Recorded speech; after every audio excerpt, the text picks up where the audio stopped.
എന്താണ് ഇന്നത്തെ കളിന്റെ സ്ഥിതി ഒന്ന് പറഞ്ഞാൽ എന്നോട് പറയുകയാണെങ്കിൽ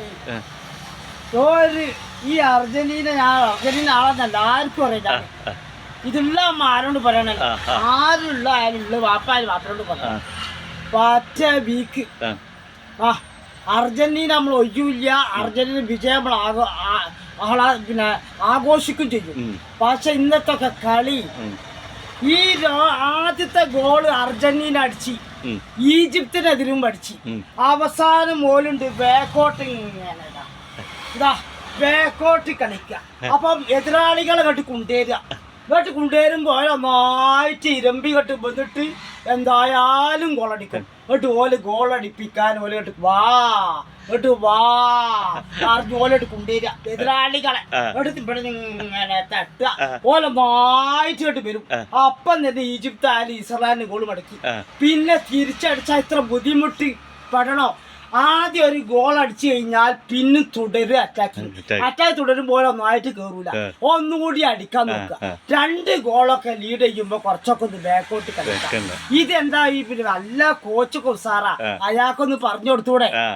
കോച്ചിൽ വേൾഡ് കപ്പ് ഒക്കെ നേടിക്കൊടുത്ത കോച്ചൊക്കെയാണ്. എന്നാലും അയാൾക്കൊന്ന് പറഞ്ഞു കൊടുത്തൂടെ ബാക്കോട്ട് കളിക്കണ്ട, മുന്നോട്ട് കളിക്കണം.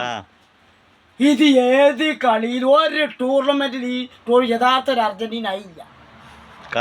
3 കളിയിൽ നരകിച്ചിട്ട് ഒരു ജനങ്ങൾക്ക് അർജന്റീന കളി ആസ്വദിക്കാൻ കഴിഞ്ഞില്ല. ഈ വേൾഡ് കപ്പില് ആസ്വദിച്ചേ സ്വിറ്റ്സർലൻഡ് ഒക്കെ പറഞ്ഞാല് ലോകത്തെ ഏറ്റവും വലിയ ടീമൊന്നുമല്ല.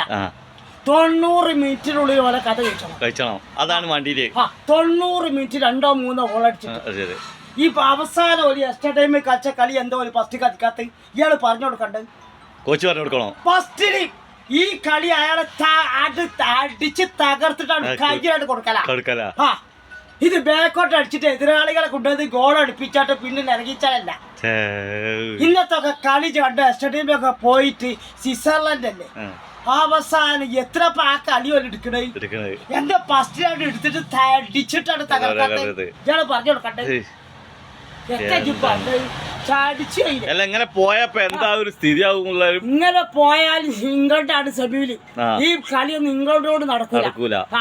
ഇംഗ്ലണ്ടിന് ശരിക്കും സ്പീഡ് ഗെയിമാ ഇംഗ്ലണ്ട്. അതേമാതിരി സ്പീഡ് ഗെയിം ഇവിടെ എടുക്കേണ്ടി വരും. അല്ലെങ്കിൽ 2-4-5 ഗോൾ ഒഴുക്കും ചെയ്യും. അർജന്റീന തോൽക്കാനും പാടില്ല, ജയിക്കും വേണം, കപ്പടിക്കും വേണം. അത് വേറെ കാര്യം.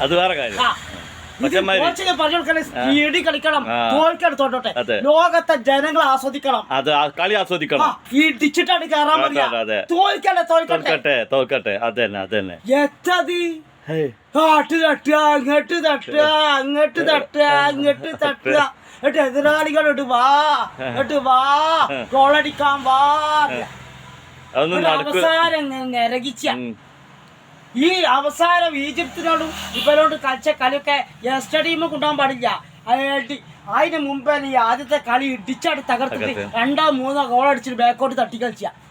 അതാണ് വേണ്ടിയത്. ഇത് ഒന്നായിട്ട് ബാക്കിൽ ഇങ്ങനെ തട്ടുക, മറ്റോല് വന്ന് ഗോൾ അടിച്ച. ഈ കണ്ടില്ല ഇങ്ങോട്ടൊന്നും കളി നടക്കൂല. ഇങ്ങോട്ട് നല്ല സ്പീഡ് ഗെയിമാ. കോച്ചൊന്ന് പറഞ്ഞു കൊടുക്ക, തുടക്കത്തിൽ അറ്റാക്ക് നടത്തണം. ഇത് ആലോചിച്ച് നോക്ക്. അർജന്റീന ആരാധകർക്ക് ഇപ്പൊ 3 കളിയിൽ നമ്മക്കൊക്കെ ഭാഗ്യത്തിൽ രക്ഷപ്പെട്ട ഭാഗ്യത്തിന് ഒരു ലോകത്തെ ഒരു ഫുട്ബോൾ ആസ്വാദനം, ഒരു ഫുട്ബോളിന്റെ ശൈലി, അർജന്റീന ശൈലി ആസ്വദിക്കാൻ അവസരം കൊടുത്തില്ല. തപ്പനോട് കാര്യം നമ്മളൊക്കെ ടീമാ കപ്പുണ്ടായിട്ട് ആഗ്രഹിക്കണു. ശരി.